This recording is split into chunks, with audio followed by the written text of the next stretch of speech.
friends. Welcome to Encouraged and Equipped. On this podcast, we introduce you to the women of Christ Chapel Bible Church. We love being encouraged to live out our faith in Jesus by hearing the stories of women in our church community. We are so glad that you're here.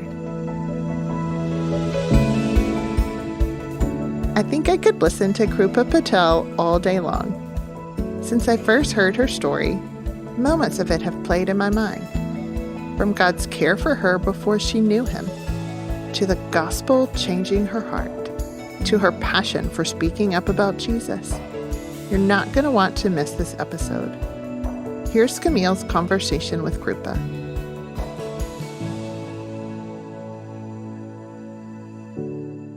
Hi, and welcome to Encouraged and Equipped.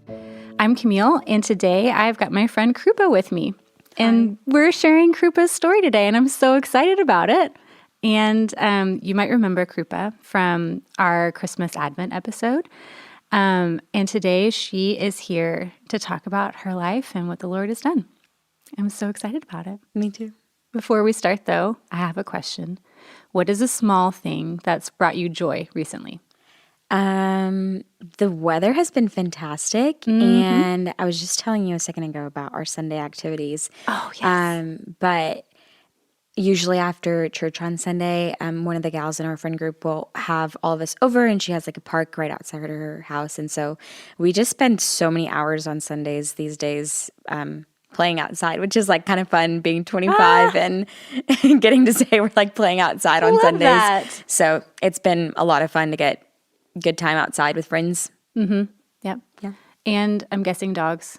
Lots of dogs. Yeah. A lot of my friends have gotten dogs recently. So lots of dogs. Yeah. And they're so cute. I love it. That's the perfect day. A nice like springtime day, not like a rainy, weirdly cold springtime day, but like a nice springtime And we've day. had so many good ones. I know. So Yesterday was a perfect one. perfect. Okay. Well, for those of you who remember Krupa from our previous episodes, maybe you've gotten to know her through Life Stage 2 or women's ministry events. But for those listeners who haven't had the joy of getting to know you, I'd love for you to tell us about how you came to know Jesus. But would you mind giving us a little backstory first? Yeah. I can start off with kind of some stuff about where I'm from and then how I grew up and whatnot. My family lived in India, so I was born in India. Part of my family lived in the States, though. So, like, my dad's brother lived in the States, and we lived in India. My dad was like, he was a farmer in India. He loved farming, so he didn't like plan to move here ever. Compared to his older brother, who was like very ambitious and wanted to come to the States. So Can't really move a farm, unfortunately. No, it's not mobile. So Yeah. we had to stay there. So I lived in India for the first several years of my life. Like I said, my dad was a farmer. So we lived in a tiny village. But I don't have terribly too many memories of that. But it was a nice, quaint place to be. And my family really loved being there. But what really brought us to the States was my dad's older brother ended up suddenly passing away. And so culturally, it's really important in our culture, I guess, for the younger brother then to like step up and take care of his family here and whatnot. And so he is married and had 2 daughters. And so we all moved to the United States. It was supposed to be really temporary while we get things sorted out and whatnot. And so moved here when I was just a few years old. So Wow. still pretty little, but moved here with that reason in mind, and then just kind of lived all together as a huge family. So like my aunt and my cousins, and then me, my mom, my brother, my dad, all of us lived together here in the States. And so that was kind of like the first year of our lives here. And then unfortunately, just like a year into us being in the States, my dad ended up passing away in a car accident. So this car accident happened because there was a drunk driver that was driving up the exit ramp going kind of the wrong way. So my dad was in the car, I was in the car, my mom was in the car, brother, aunt, and cousins. It was a minivan, so lots of us in the car. I think we were headed to go drop off food for our friends. My mom's friend, she was pregnant at the time, so they just wanted to drop off some dinner. So pretty casual kind of night. We all piled in to go see her, and on our drive home, got in this crazy wreck. Wow. And my dad ended up passing away on the spot. And then my mom was in the hospital for a very long time, in a coma.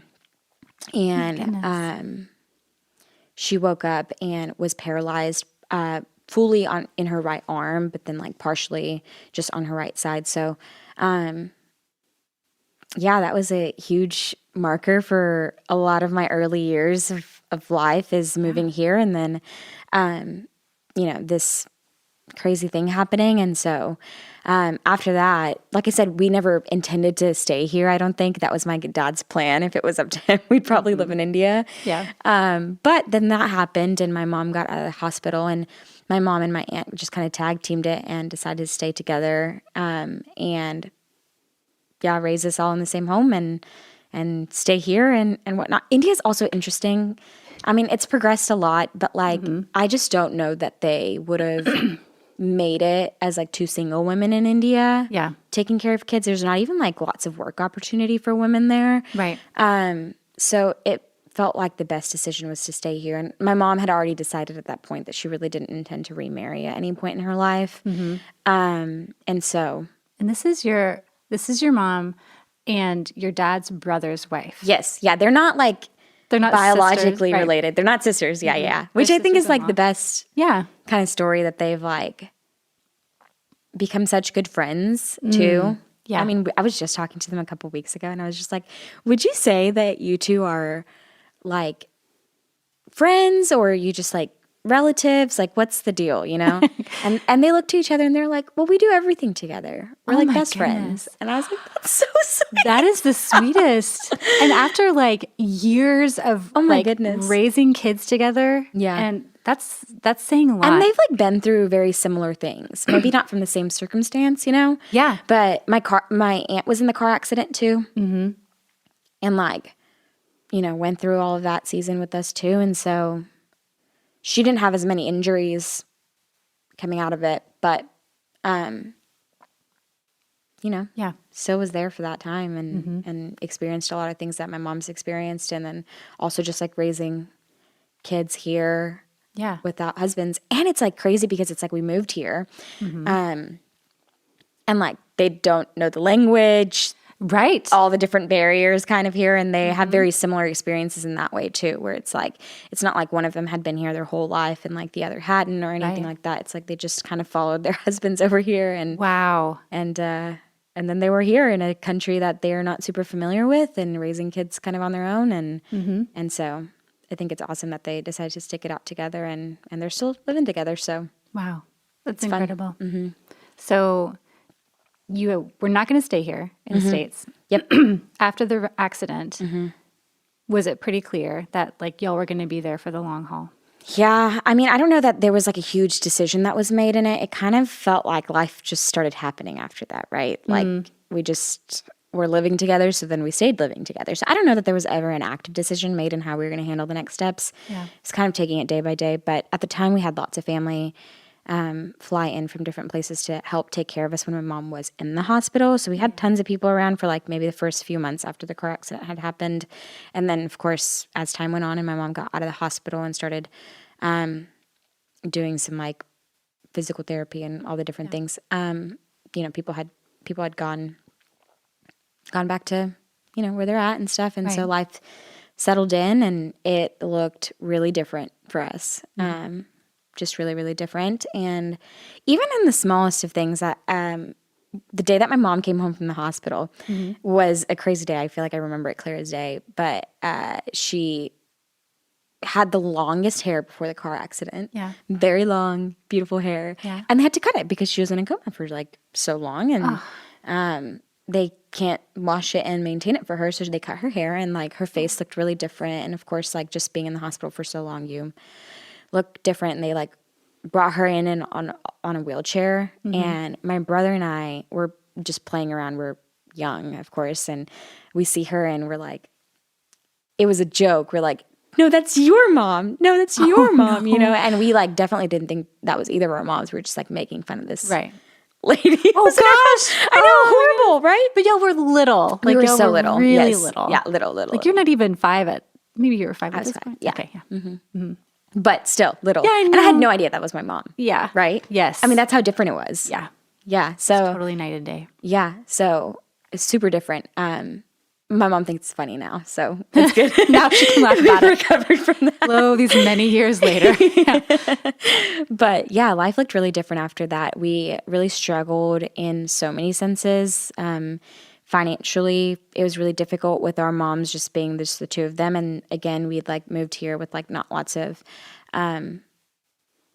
experience, or it's not like they like worked when they were in India. So this was also their first time kind of like working and making a living for our family. And so that was different. And then struggled just like with having a big family and all living together and like all the things that could mean. And I mean, by no means, our house was like really small. So kind of like the first, up until I was maybe 10 or 11 years old, my mom, my brother, and my cousin, my older cousin, we would sleep on the floor together because the place that we lived in was just like a little 1-bedroom place.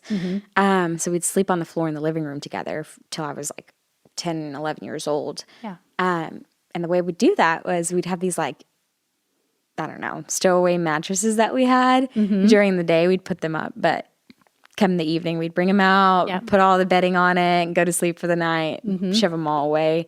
In the morning, I thought it was really fun. Honestly, I don't think I really knew any difference. Right. So I thought it was a lot of fun. But it was very hectic with so many people in such a small space, and really difficult at times too. And it felt like for so long, it felt like this thing that had happened to us was just like the mark of my life, right? It's like my dad passed away, this car accident happened, now my mom's handicapped, and now we live in this massive blended family situation. I don't even know how to explain it to the kids at school why I like live with my aunt and my cousins, right? Struggled financially because of it too, with it just being our moms. So my mom cleans. That's what she does for a living. She just works, for the most part, has worked at like hotels and motels cleaning. And so it was really difficult. Kind of making sense of all the different changes that came after that. And at the time when my dad had passed away, it wasn't immediately that we had as many financial struggles. It was a couple years afterwards, and we like lost our home here and then had to move to a different city. And that was a really hard experience too, kind of being displaced and not knowing what that would look like. And then having to start all over again after just a few years of having felt like we started over, right? And so there was just a lot of different things that felt like it kept going back to that same story of, okay, this one thing happened in my life and I just can't escape it. I mean, it was miserable. Yeah. It was just really miserable. I think as I got into my early teen years, I like started feeling really bitter about it and really frustrated by it and really hurt and just sad that it felt like I couldn't escape this reality.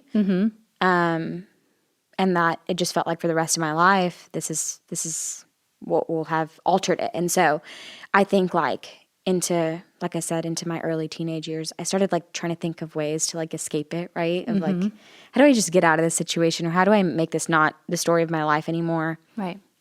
Whatnot. And so I think from a really early age, I like started having a pretty like achievement-oriented mindset, or like goal-oriented mindset of, okay, I knew I had to like do well at school, right? Because then if I do well at school, I could go to college.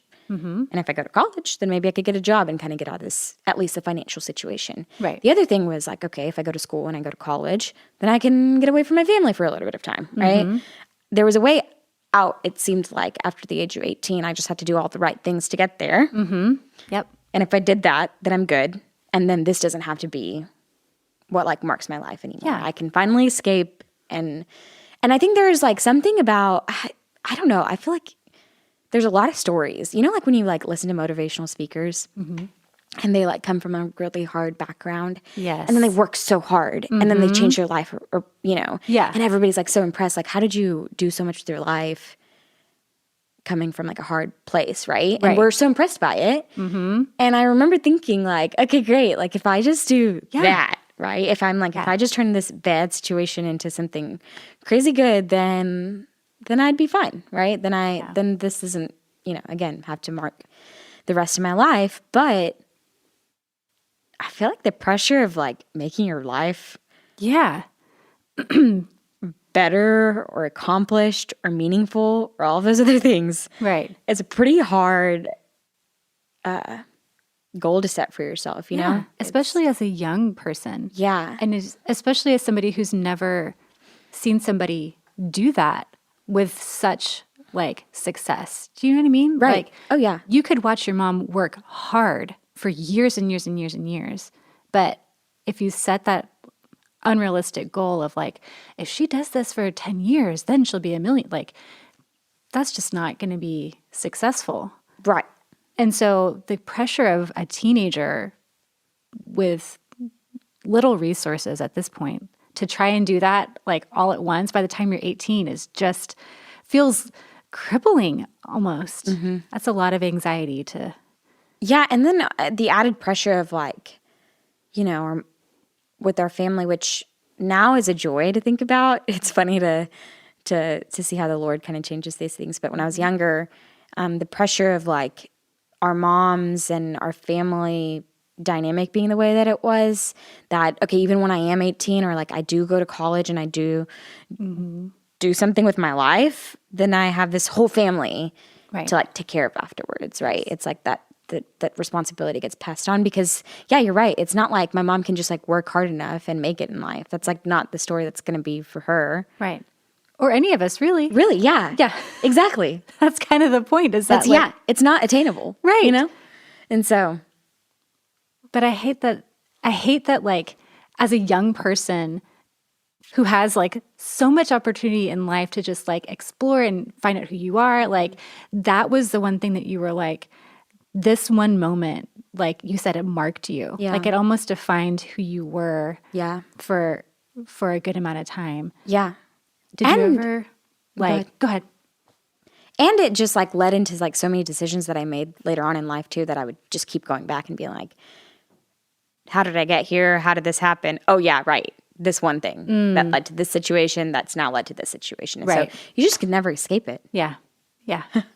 Did you ever find that like you were kind of striving for success and achievement? Like, did you achieve it? Like, did you set a goal and like you did it and like felt really accomplished and were like, yes, now I've graduated or now I'm done this? Yeah. Oh yeah, definitely. I mean, I graduated school and seemingly this is kind of actually how we get into how I became a believer is it almost seemed like I had did all the things that I wanted to do and accomplish.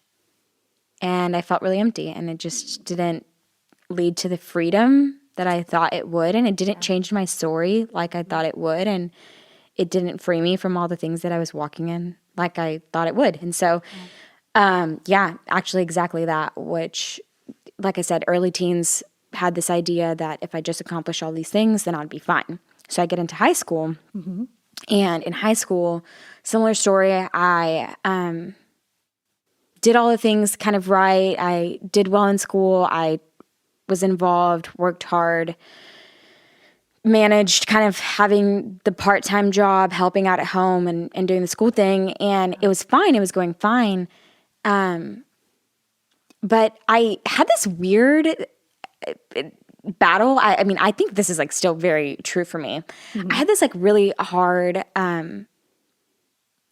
dynamic within myself. It felt like that, like I wanted to be good so bad. I like wanted to be good and high achieving. And I knew a lot of my responsibility even back then. And that is a strong sense of like motivation in my life. But I also felt like I have this like very like rebellious thing in me that doesn't desire to do good. Yeah. And makes a pretty big mess of my life often. But I oddly walked the line really well. So again, going back to your question, seemingly I did I did well at all the things, right? Right. I did really good at school. And by the time I was a senior in high school, I had a full ride scholarship to go to, ended up going to TCU, and I'm really thankful Yeah. that worked out. But yeah, I ended up getting all the things. But at the same time, my high school years were like marked by so much sin and so many decisions that just came out of, like I said, that thing in me that just had no desire to do good, Right. you know? Mm-hmm. And so it was a weird balance, but even in some sense, I balanced it well, which felt good. I was like, okay, I can like party it up on the weekends. I can like have this boyfriend that's like ruining my life. I can do all these crazy things, and I'm still really good at school and managing my responsibilities, and I'm not letting up on that. And so I'm kind of doing it really well. I've got the life made here, right? And then I make it to senior year, and like I said, it's like I got the scholarship. It all worked out. So all the good things worked out well. Yeah. All the necessarily bad decisions that I was making hadn't quite yet caught up to me, though they started feeling pretty bad. Yeah. You know, by age 17, 18, they started feeling pretty bad. And so I was just in this place that I was just super empty and like lonely still and bitter, and none of what felt like anger and hurt and whatnot that came from the first several years of my life had been resolved. And again, it just came back to not being able to escape this one thing that happened, right? It kind of felt like, again, when I think about all the bad decisions I made in high school, any of the sin that I was walking in high school, it felt like so much of that was rooted in, loneliness, because my family was just such a chaotic environment that it felt really lonely in that. So if I just find the right guy and put all my worth value in that, then surely I won't feel lonely anymore. Right. Or finding my worth in relationships, in grades, in achievements, all these things. If I just did all of that enough, then surely I don't have to be marked by what's happening at home or what's been said of my life, which is that it's been pretty difficult, right? Yeah.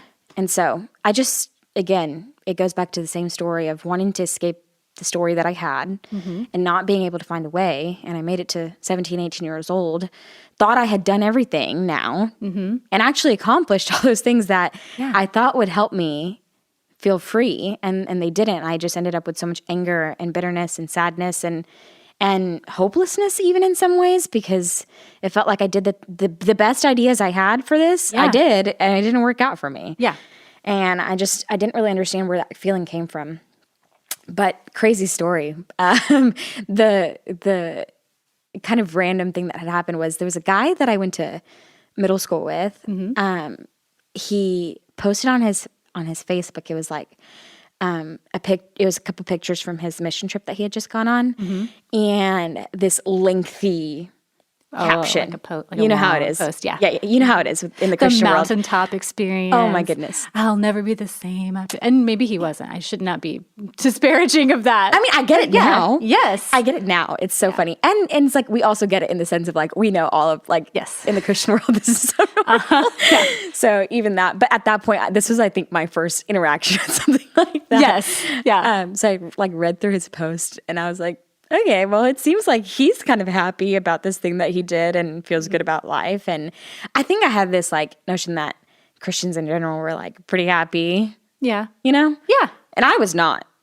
That's what I knew for sure. I was not happy. I was not. No. Yeah, no, not at that point. And so I had read that post and I thought, whoa, that's crazy. Maybe, he seems happy and I need to be happy. So maybe I'll try that. And so it really wasn't try that in the sense of like getting to know God or having a relationship with God or being a Christian or any of that sort. I was just like, maybe I should try going to church or something like that. Yeah. And so I decided to go to church for the first time. The way I kind of figured that out was Christ Chapel was the church right across the freeway from where I went to high school at the time. Mm-hmm.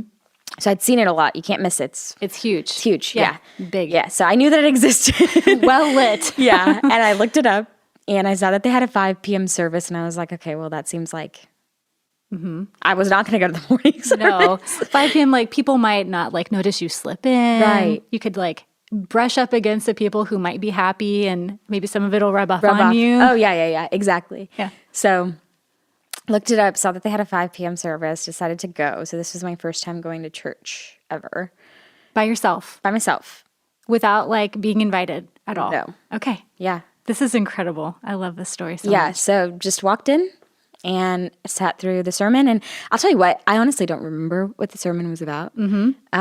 But I did think there were so many things that I thought were so weird. I didn't know people like stood up and sang songs together. There were so many different things about it that were so bizarre for the first time. Yeah. But I sat through the service and then I walked out into the sanctuary kind of foyer area, and there was a guy in a suit. Now I know they're deacons. Yeah. Now I know. I did not know it. If they're in a suit at the 5 o'clock service, and they're probably a deacon. Yeah. Isn't that crazy? Yeah. But this man just walks up to me and he kind of starts asking me a bunch of questions. He's like, "You here alone? Like, how old are you? Your first time?" Yep. And I'm just chatting away with him. And he's like, "Okay, well, we actually have a high school service right after this happening in the den. You want me to walk you over?" And I was like, "Sure. Why not?" I can't believe right? you said yes. That's so amazing. I can't either. And I think I expected it to be the same as what I just did, except with high schoolers, Yeah. you know? And so I was like, all right, I just did this for the first time. Surely I can just walk into this other thing and try it out. So I went over and it wasn't like a sermon. It wasn't like that. It was HSM small group time. Oh my goodness. I walk in, I think the first person I met, they introduced me to was Graham McMillan at the time. So I walk in, meet him, get chatting, and then they plop me down in a group of girls. In a small group. In a small group, yeah. Like a really intimate, like small setting. Yeah, so different from what I just did in the other room. So it's brand new again, and I'm sitting there, not a believer, at church for the first time. Somehow made it over to this small group, and they just dropped me into this small group. And everybody's like sitting there with Bibles that they own. They belong to these girls who are my age. They have their own Bibles that they like write in, take notes in. They like talk about their feelings. They talk about the Bible. They talk about what's going on in their life, what the Bible has to say about their life. Yep. I mean, it was just the craziest thing. Yeah. I had no idea that this is what people did. When I say like I had like no concept of what the gospel was or what the Christian life was or what it was like. Yeah, I just had no idea. I did not have really any believers in my life that I can remember. Yeah. So I had no idea that people like met in small groups. Yeah. And owned Bibles and read them and went home and read their Bibles. I had literally no idea. Yeah. You know? And so first time ever kind of did that. And it was really neat. I mean, I don't know that I was like the most comfortable or like the most excited to be there. Yeah. But it was interesting. And then they kept inviting me back and I kind of didn't get it. But all the girls were super kind to me in the group. They would like ask me to meet up with them to have smoothies. And then we'd sit there and talk. And they'd, invite me back to group or anything before group if they're doing it. And they were just really good at being consistent in how they pursued me well. And that was also new to me. Right. I don't think outside the Christian world, people don't sit down and want to know your story or like want to know what's going on. And I felt like I could be so honest with them. They knew I wasn't a believer. And they still kept inviting me back. And so I felt safe to even share with them all the kind of things that were going on in my life at the time. I'm like, okay, well, I've got this horrible relationship and here's what's going on. And I'm doing these things on the weekend and here's how it's making me feel and whatever. And they kept inviting me back every time I would say stuff like that. There was like no judgment there, Yes. So it felt like, my first kind of experiences with like confession and stuff like that were also so sweet in the best ways. Like, they were so gracious and welcoming and did such a good job at reflecting who Christ was. And so, that was a really awesome experience. And then eventually, like, my leaders of that group at the time ended up sharing the gospel with me kind of over a meal. And I don't define this as like my like salvation moment, right? Yeah. Though that was like, okay, no, this is like what I believe. Yeah. At that point, that's a decision I had made, but it wasn't because of that single conversation. Really what it was being in the small group for several months, sitting there and like walking in what confession looks like with these girls and them being gracious and kind towards me. Then on top of it, it's like, really, I think I feel pretty passionately about this because of how my story has worked out. But being in the Word consistently for the first time in my life, I didn't know that it was changing my heart or changing my life or affecting me in the ways that it was, that to the point where when the gospel was presented to me, I was like, oh, this just makes sense, right? Yes. You know? Yeah. It's because the word is like active and alive and changes our hearts. And so I had no idea at the time that I was sitting through these Bible studies and it was changing something in me, but that's what God's word does. And so, yeah, I like feel really passionately about just time in scripture and how that changes hearts and our single greatest resource, you know? Yes. As Christians. And so that is really where I feel like I understood the gospel for the first time, Yeah. reading scripture and talking through God's word was really what changed my heart, I think. And really what it was is as I was reading these things or talking with my group, it made sense. And I'll tell you how it was things like they would talk about sin and say, sin makes you feel X, Y, Z. It hurts you. It destroys you. It does this to your life. And I stood there and I was like, I got it. Yeah. Yeah. I feel these things. Yes. I was like, I think you're right. You're onto something because it doesn't feel good, Right. you know? Yeah. And then even on the flip side where it's like the sin that's a little harder to identify, right? The achievement, the putting your hope in something Yeah. and you get it and it doesn't work out. Like I felt that too. Yeah. You know? Absolutely. And so there were so many things at that point that just checked out, and how kind of the Lord that I feel like he brought me to a place Yeah. in my life where those things weren't bringing me joy or Absolutely. satisfaction Yeah. or anything really anymore. And I was feeling all of the hurt and despair that comes from sin, right? Yep. But the Lord meeting that with truth and scripture and what he says about sin, just so that it all makes sense. Yes. I was like, I think I get what you're saying now, God. Yeah. I get it. And if this is true, then I can be confident that if what you say about sin and my life is true, and you're telling me that you're going to restore it, Yes. and I can place my hope in this other thing, Jesus,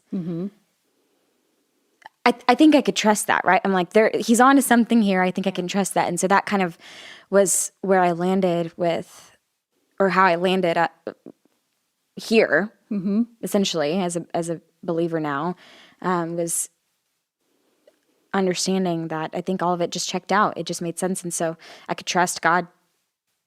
I felt like for the very first time, I was like, okay, well, this makes sense. I can believe that the rest of this is true. And it is true. And the Lord does restore and redeem all things. And I, like, the last several years of walking with the Lord have like seen all of those things, right? My life looks night and day different now. Yeah. Because of what the Lord has done in my life. He promised that he would restore my life, and he did. And that is like so sweet. I think about that with now understanding the gospel a little bit better, right? The Lord's heart is salvation for us, right? That's what he desires for us. And so he could have left the story at like, okay, I will send my son for you, and if you believe in him, then you are saved, right? So that's the narrative, and we do have that, right? That's where we land. And he could have left it at that. And so we could have lived all of our lives in this sin, struggle, inflicted life. Right. Right? And then eventually when we see the Lord again, then we're redeemed and restored and renewed and all these other things. And then that's kind of where it could have been left at. But the Lord doesn't do that. He starts working in our lives actively now. Right. Shows us these like little glimpses of restoration and his plan for redemption in our lives now. He eases sin in our life and frees us from things that we thought we would never be able to run from, right? Yes. And restores them and makes them new in our life now.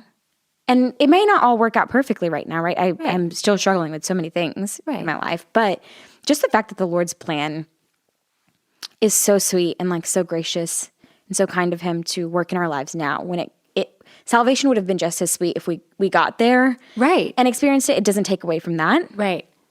But we get to experience God's goodness and grace now. Yes, absolutely. So he didn't have to give us the pictures of what eternity will look like. Exactly. But he does, because I mean, this is my opinion, but I think it makes us long for that even more.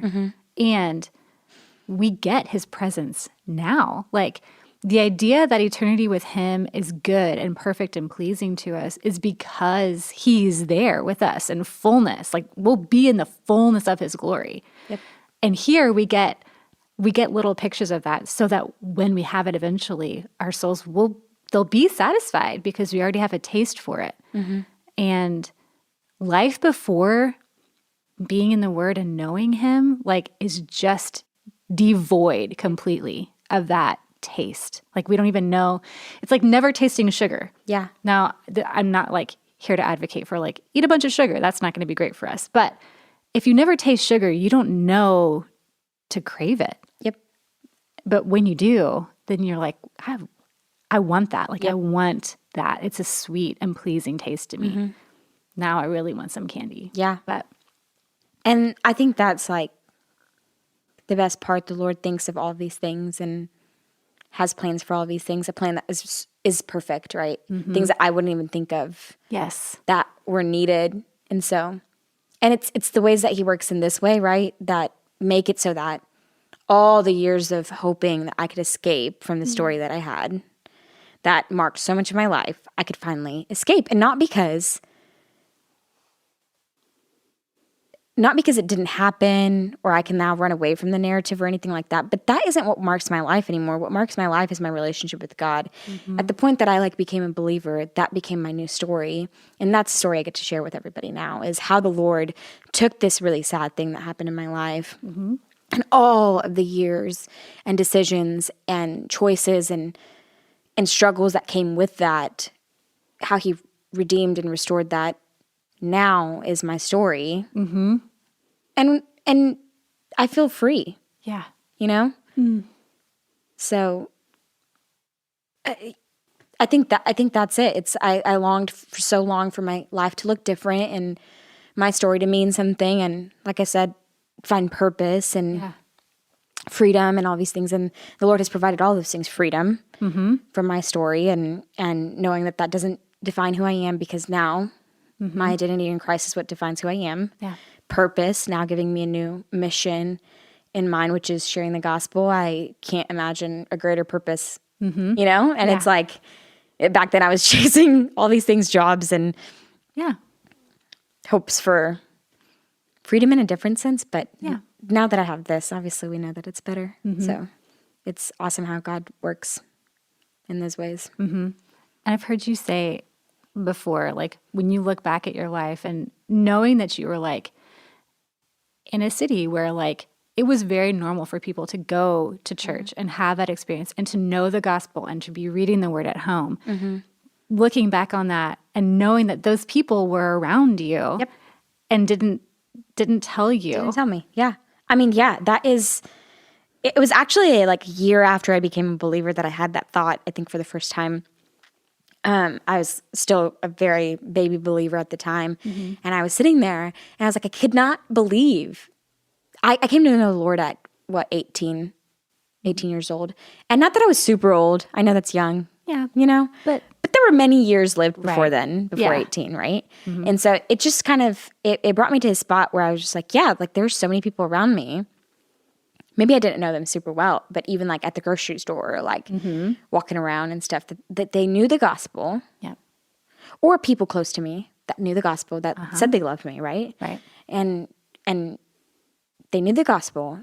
They also knew what it meant for me to not know the gospel. And they didn't tell me. Yeah. And I was like, why didn't you tell me? Yes. You know? I could have used that I could have used information. that. Now, I'm really thankful for the way that the Lord has like worked out my story.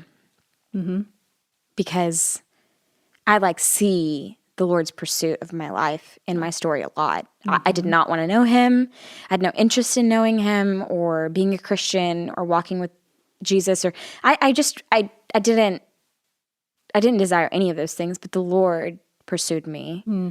And so there's so much sweetness, I think, in how the story worked out. Yeah. But Right. that doesn't take away from the fact that I got to this point and I was like, shoot, no one said anything. Yeah. Why didn't they say anything? Yeah. I've got to say something. Yes. You know? Yeah. I'm like, I have to now. And so that was a really fun kind of season of my life too, to walk through of that frustration and confusion, but also leading me to where I'm at now, which is pretty passionate about sharing the gospel with the people around me. Cause I'm like, I say I love you. And I know what the gospel means for my life, and I know what the gospel means for you, and I know what it means when you don't know it or believe it. And we're not going to stay there, you know? Right. And so I think that time of frustration and whatnot, of feeling like, why didn't anybody say anything, has just led me to this place of feeling really passionately about saying something. I think it's like the single most important thing we can do with our lives, you know? Yep. You've also talked about how God has restored a lot of things in your life. And I know growing up with a lot of people in a small space can lend itself to some conflicts. Yep. No matter how you live, I think there are a lot of conflicts in growing up. Yeah. But especially in a time of chaos. Have you seen the Lord like working redemptively in those relationships? Oh yeah. It's crazy. My family, they're still not believers, right now, but the way that the Lord works is so interesting, that even when not all the pieces of the puzzle, right, are like working towards him, right? That he still changes things and restores things and works in things. And so I've seen that so much in my family relationships, for sure, since I became a believer. And this is not to say I became a believer and I started doing things different and now everything's better, right? That's not it. It's the Lord worked in me. The Lord has changed my heart, and the Lord has now changed so many circumstances in my family. I feel like one of the first things that the Lord taught me about when I was a believer was that the Lord has like forgiven me of much, right? I really desperately needed the forgiveness from the Lord, and the Lord gave it to me. And I knew that. And I knew that the next thing was then to extend the same to those around me. I couldn't go on living in like bitterness and frustration and anger and resentment and all these other things. And I felt like my family was a huge place where that lived for me, those feelings, right? And so I knew that I had to start forgiving. But I think what's crazy is, although that was what the Lord prompted me to do, I think the action step for that was, for the very first time when I go home, I have to apologize, right? I like say something rude, I have to apologize for it. If something happens in the smallest of senses, I felt like the Lord really convicted me to learn how to apologize for the first time. And so that was like the first kind of shift in that. But the way that the Lord has used that now, that was when I was 18. Yeah. Very early years in college too, going back home and trying to be different. That's difficult. You know? Yeah. And I'm like, my life has changed now. I want to be changed in all things. Yeah. Even in the areas that are hard, my family being one of them. But I wanted to do that. And now, as I'm now 25, what's crazy is, I think it was it was in 2021. I remember it being in 2021 because it was such a crazy experience. But my family, they all now, not all of them, but some of them have learned how to apologize. Oh, wow. For the first time. Oh, And we didn't say sorry growing up. It's like things would happen and we just kind of brush it off and we'd move on. But I think the weight of an apology is pretty great. And so in like 2021, I had heard my cousin apologize to her son. Oh, who was a teenager. For the very first time. And I mean, it was such a huge moment. I felt like we didn't have that growing up, and it was hard, you know, and to even just like know that my nephew, won't have to experience the same kind of like bitterness because just one word was said, right? Right.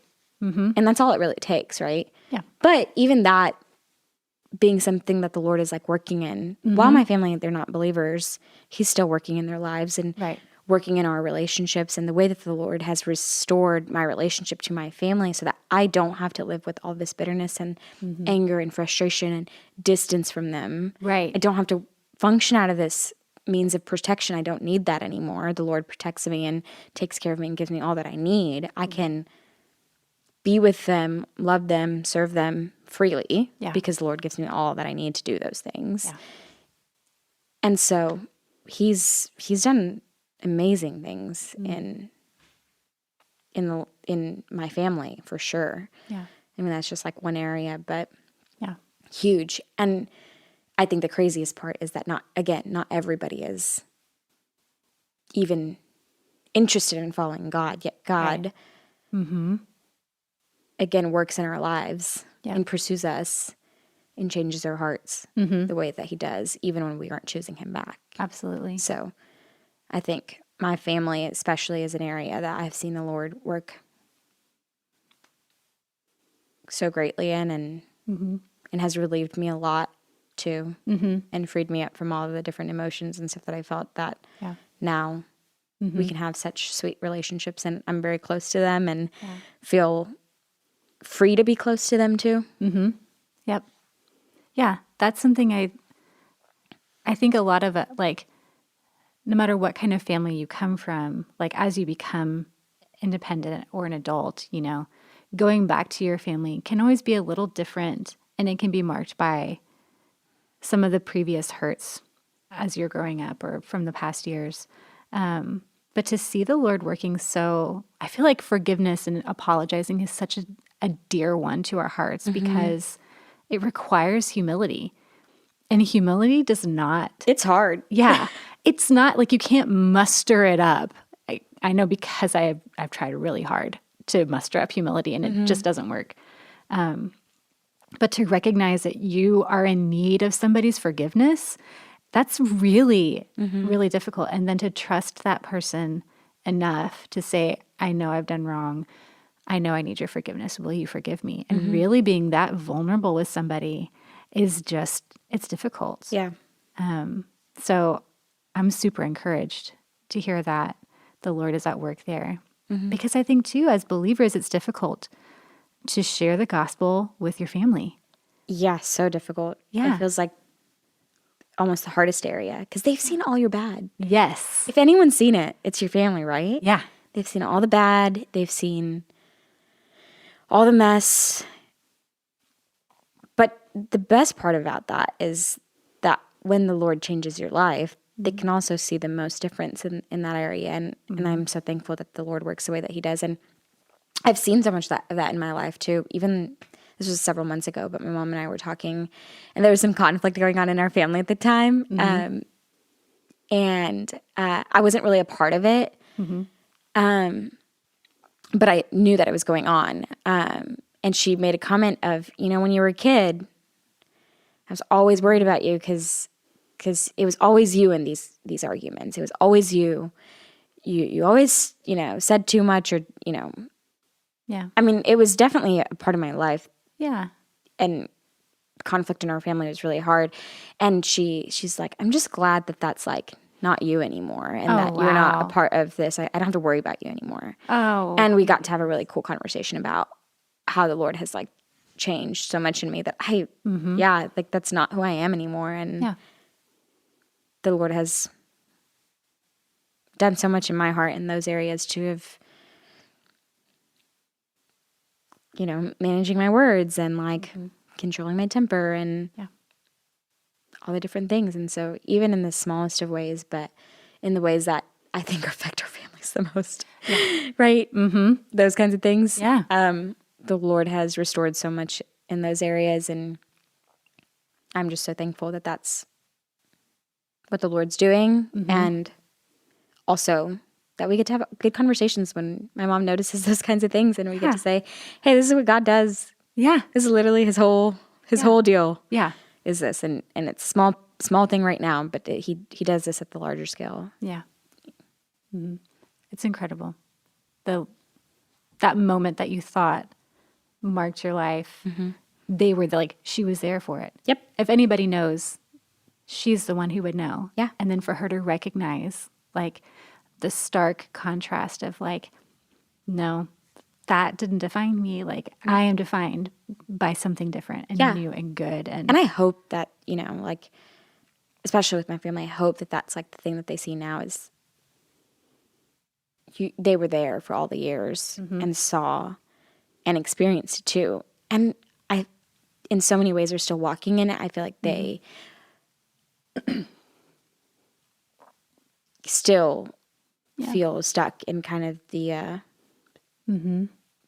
things that had happened so many years ago. But now seeing my life that looks so different, there's so much about me that's not what happened. Yeah. You know? And I think it's sweet to get to see those things, and I'm glad that they get to see it. Me too. I'm glad that you want to share that with them too.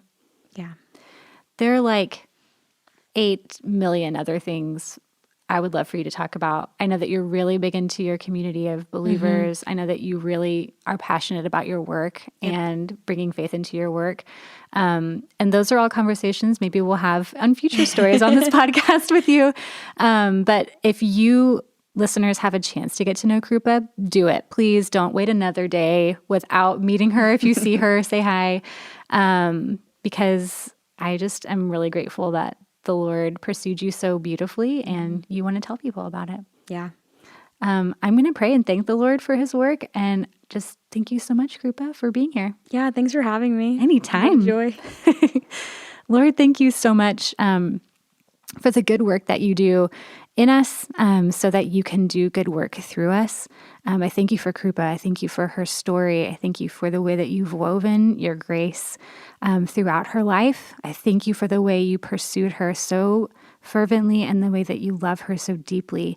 I ask that we would boldly and lovingly and graciously proclaim your gospel with every chance that we get.